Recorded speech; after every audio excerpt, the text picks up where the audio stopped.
We all know of Mr. Blockner by now.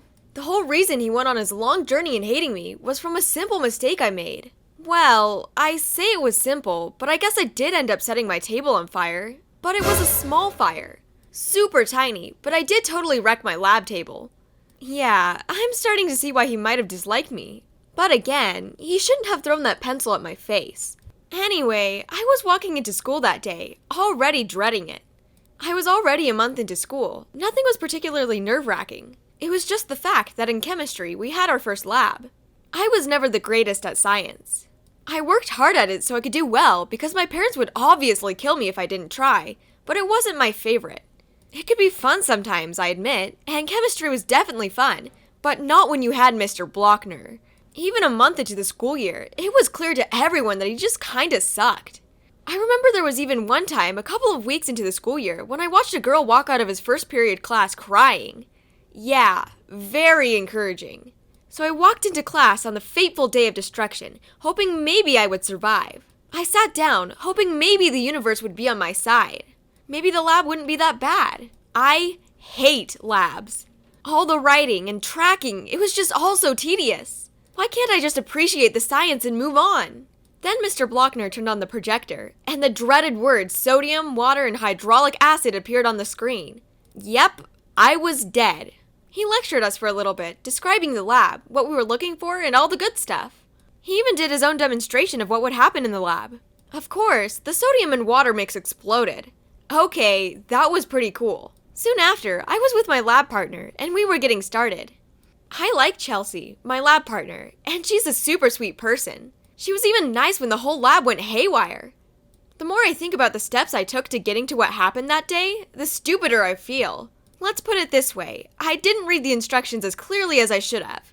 On the bright side, we were wearing protective gear that day. We went through all the data collecting in the beginning, measured out everything, weighed it all. The one mistake Chelsea and I made was simply just putting me in charge of measuring the sodium.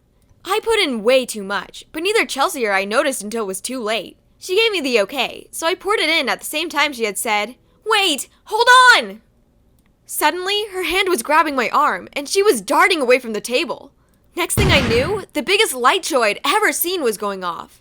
People were shrieking. I'm pretty sure I did too. Around me, people were huddling behind their stools and tables, hoping not to get attacked.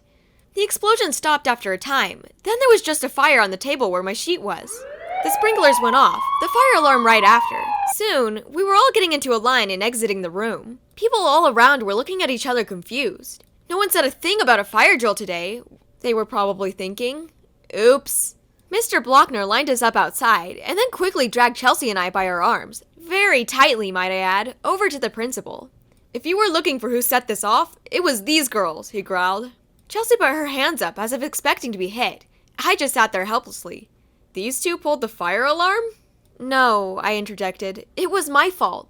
I accidentally put too much sodium in our lab, and it set off a very big reaction that kind of blew up in our faces." The principal looked up to Mr. Blockner, who looked between us and the principal, furious. "Why don't you two go back with your class? The fire department should be coming to check it out. Everything will be fine." We both nodded our heads and walked off, but I could swear I was hearing Mr. Blockner sputter off some protests as we were walking away. The whole time we were waiting, people were asking us questions since it soon got out that our class was the reason that everyone was out here. And every time I looked ahead, Mr. Blockner was glaring at me. Like a, "I really hope you catch on fire" kind of glare. It made me really uncomfortable, but I ignored him. We went back inside. I went about the rest of my day in a shocked haze. I went home, told my parents, and the rest with Mr. Blockner is history. So yeah, I was kind of dumb for doing the experiment wrong, and it did set off a large chain of unpleasant events. But still, Mr. Blockner hated me for the rest of his time teaching me. It's pretty stupid if you ask me. He gave a bunch of high schoolers dangerous chemicals to mess with. I mean, I guess no one else really did anything as bad as I did.